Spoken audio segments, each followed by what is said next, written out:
Today, I'm going to be trying the new best aim settings for Chapter 3 Season 2. If you somehow haven't noticed yet, there's no building in Fortnite right now. And I think what that has really done is emphasize how important it is to have really good aim. So the settings that I'm going to be using in this video are the player who I think is the best controller aimer in all of Fortnite. And that player is Ree. If you follow Fortnite at all, especially competitive, you probably know who Ree is. He plays on NA West and he's one of the best controller players in all of Fortnite. And these are his settings. Ree is going to be on a 0.15 slide hold time. For both his build and edit multiplier, he uses a 1.6. For his look horizontal, he uses 50%. Look vertical, he uses 60%. For both horizontal and vertical turning boost on his look sense, he has at 0%, but he does use a turning boost ramp time on his look sense at the default 0.2 seconds. He has instant boost when building turned off, and then for his ADS sense, for both horizontal and vertical ADS, he uses 16%. And then the boosts are the same exact thing as the look sense. No horizontal and vertical turning boost, but then he does use a turning boost ramp time of 0.2 seconds. 0-second look dampening time and exponential. Ree is one of the very few controller players that actually plays on exponential. I actually think exponential plays a big role in why his aim is so good on controller, but we'll get into that a little bit more later. Then for Ree's controller dead zone, he uses 6% for both his left and right stick. However, Ree actually plays on scuffed controllers, and considering how much he's earned playing this game and just how big he is, I'm assuming he's using new controllers pretty often, and with new controllers you can get away with lower dead zone. But for most of us on standard console controllers, as you can see, I'm not even touching my sticks and my character is moving, so copying a 6-6 dead zone is not going to be good. Set it to whatever you don't get stick drift on. I don't get it on 10%, so I'm gonna use that. Now let's go see if I can win a no building Fortnite match on the best controller aimer setting. And by the way, don't forget to use code Carter2K in the Fortnite item shop, as well as drop a like on this video if you're enjoying it, and subscribe to the channel if you want to see more videos.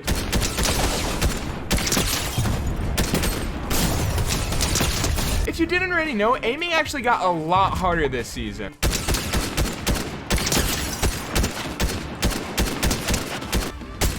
With all these new features like mantling and this tactile sprint where you run super fast and you can slide off of that and slide even faster. Oh, no way I hit that last shot. That was crazy. Basically, with all this new mobility, along with the fact that aiming is now like scary almost because you have to rely just on your aim, there's no building, those things have actually made aiming harder than it was previously.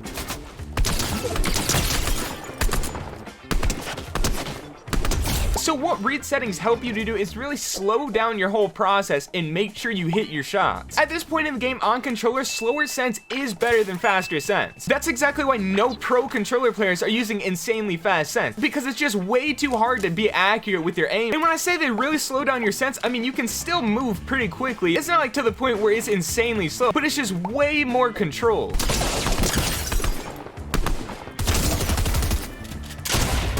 This is gonna be a pretty difficult rotate.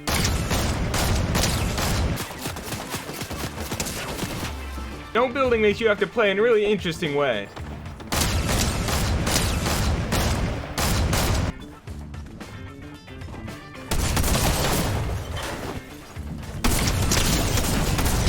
Let's go! Playing strategic, not missing shots, and that's how you win this season.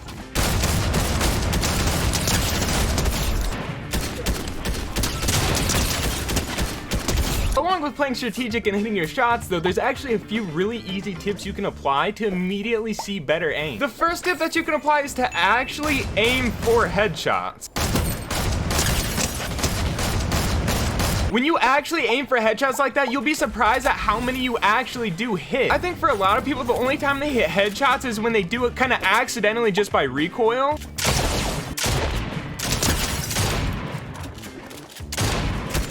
And not only with your AR shots, but actually with your shotgun shots too. To hit more headshots with your shotgun, you have to be patient and you can't go and shoot people like while they're jumping in the air or anything. Typically, the best thing to do is actually wait until they land, and then you have your crosshair already lined up waiting to hit a headshot on them. The second tip also probably applies more towards shotguns, but shotgun aim is, I think, the most important aim in the game. Maybe not with no building, but when building comes back, shotgun aim is one of the most important aims.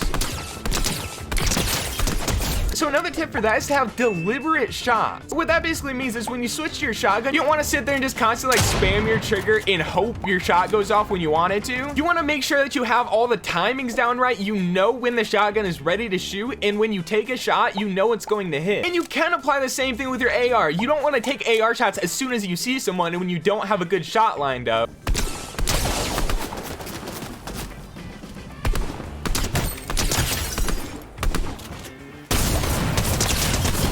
That overshield saved him. Anyway, when you find someone and they don't see you and you're tracking them with an AR, you want to wait until you know you can absolutely laser them. So that's just being more deliberate with your shots. You make sure that you have a good shot before you take it.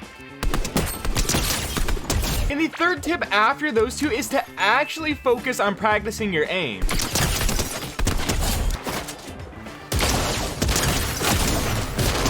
I feel like a lot of controller players don't actually think that they need to practice their aim when that is not the case at all. I have multiple videos on what the best creative maps are to actually practice your aim. And actually practicing is really important because that's honestly the only way you can actually get good aim on controller. There really are no like controller accessories that just immediately make your aim better, except for like maybe a Zen, but a Zen's completely cheating. Otherwise, like control freaks are comfortable and I like them for aiming, but it's not like you're gonna be able to put on a control freak and instantly have like insane aim. It just doesn't work like that. So if you play this game like every day, at least a couple times a week, go into an aim training course and actually practice it. I promise you your aim will see a huge increase.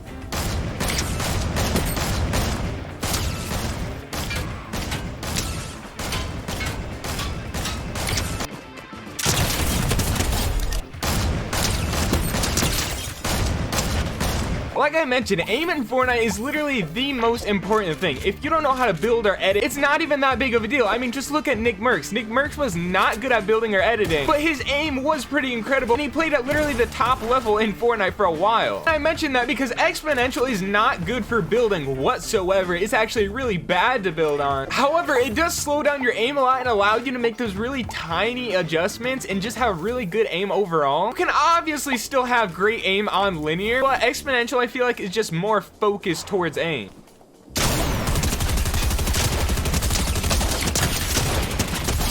Let's go.